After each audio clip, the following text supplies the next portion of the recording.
Welcome to Swarna சமையல். வாங்க வீடியோக்குள்ள போகலாம். நம்ம இன்னைக்கு பார்க்க போறது பாசிப்பயிறு தோசை. அதுக்கு என்னென்ன தேவையான பொருட்கள்னு பார்க்கலாமா? 300 கிராம் சிறுபயிறு, 100 கிராம் பச்சரிசி, 1 டீஸ்பூன் வெந்தயம், ஒரு 5 பூண்டு பல்லு, ஒரு துண்டு இஞ்சி, தேவையான அளவு உப்பு. சிறுபயிறு, பச்சரிசி, வெந்தயம் இதை ராத்திரி ஊற போட்டு வச்சுக்கோங்க. காலையில தோசை சுடா இருந்தா நைட்டு ஊற வச்சு காலையில அரைச்சிக்கோங்க. இப்போ ஊற போட்டது நல்லா நனைஞ்சிடுச்சு. இப்போ நம்ம அரைக்க போடுவோம். கொஞ்சம் கொஞ்சமாக போட்டு அரைங்க.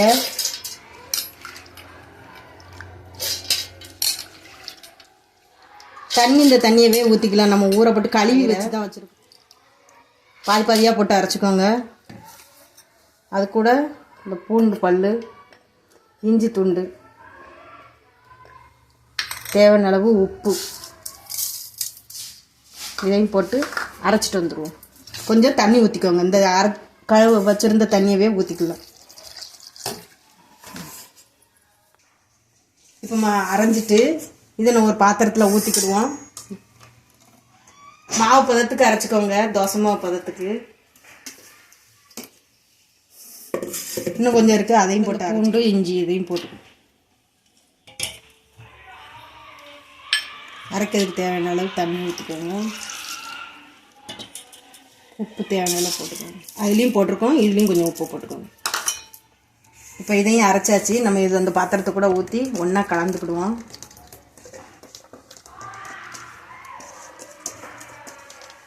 நம்ம தோசை பதம் எப்படி தண்ணி வேணுமோ அந்த அளவுக்கு தண்ணி ஊற்றிக்கோங்க. இப்போ நம்ம தோசை சுட ஆரம்பிச்சுக்கலாம். அதுக்கு முதல்ல அடுப்பை பற்ற வச்சு தோசைக்கல்லை காய போடுங்க. தோசைக்கல் காயட்டும். சூடு வந்த பிறகு தோசை மாவு ஊற்றுவோம். இந்த பாசிப்பயிறு தோசை வாரத்துக்கு ஒரு நாள் செஞ்சு கொடுங்க. இதில் புரோட்டீன் சத்து இருக்குது. குழந்தைகளுக்கு காஞ்சிருச்சு. நம்ம மாவு ஊற்றுவோம்.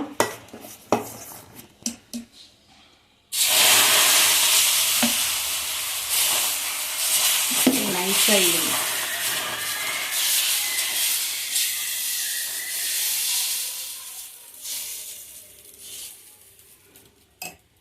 சுற்றி எண்ணெய் விட்டுக்கோங்க.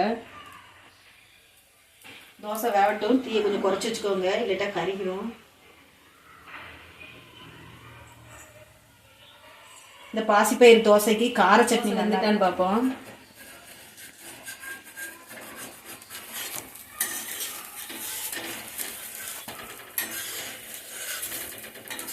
வெந்துருச்சு. புரட்டி